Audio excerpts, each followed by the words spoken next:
जब भी हम तिरंगा फहराते हैं तो हमारे मन में गर्व, देशभक्ति और आज़ादी का एहसास भर जाता है। लेकिन क्या आपने कभी सोचा है कि इस तिरंगे को डिज़ाइन किसने किया?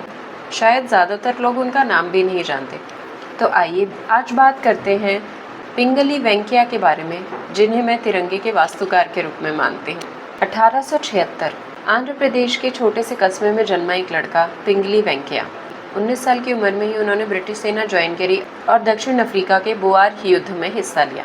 हर सुबह वे यूनियन जैक को सलामी देते थे, लेकिन एक दिन उनके मन में सवाल उठा कि भारत का अपना झंडा क्यों नहीं, और उसी दिन उन्होंने ठान लिया कि भारत का अपना झंडा जरूर होगा।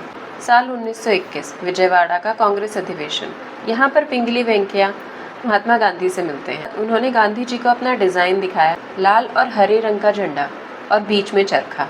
गांधी जी ने सुझाव दिया कि इसमें सफेद रंग भी जोड़ा जाए, जो शांति और एकता का प्रतीक। यही वो क्षण था जब भारत के झंडे ने जन्म लिया। लेकिन तिरंगे का सपना 1921 से नहीं, 1916 से ही साकार होना शुरू हो गया था।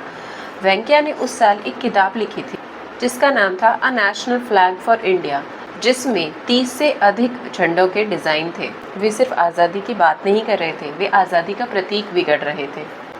वे सिर्फ झंडा बनाने में निपुण नहीं थे, वे जापानी भाषा में निपुण थे। उन्होंने हीरे की खदानों पर शोध भी किया था और उन्होंने भारत में कपास की खेती को बेहतर बनाने में भी योगदान दिया था। एक स्वतंत्रता सेनानी, भाषाविद, वैज्ञानिक, कृषि विज्ञानी, इन खूबियों का मेल शायद ही किसी एक व्यक्ति में मिले। अब सवाल ये उठता है कि तिरंगे में अशोक चक्र कब आया? 22 जुलाई 1947 में जब राष्ट्रीय ध्वज को अंतिम रूप दिया गया तो उसमें चरखे की जगह अशोक चक्र को जोड़ा गया। यह चक्र सम्राट अशोक के धर्म चक्र से लिया गया है। इसकी 24 तीलियां हर घंटे कर्म, प्रगति और न्याय का संदेश देती हैं। लेकिन आज़ादी के बाद वेंकैया के साथ क्या हुआ? ना उन्हें भारत रत्न मिला, ना पेंशन, ना कोई सरकारी सम्मान।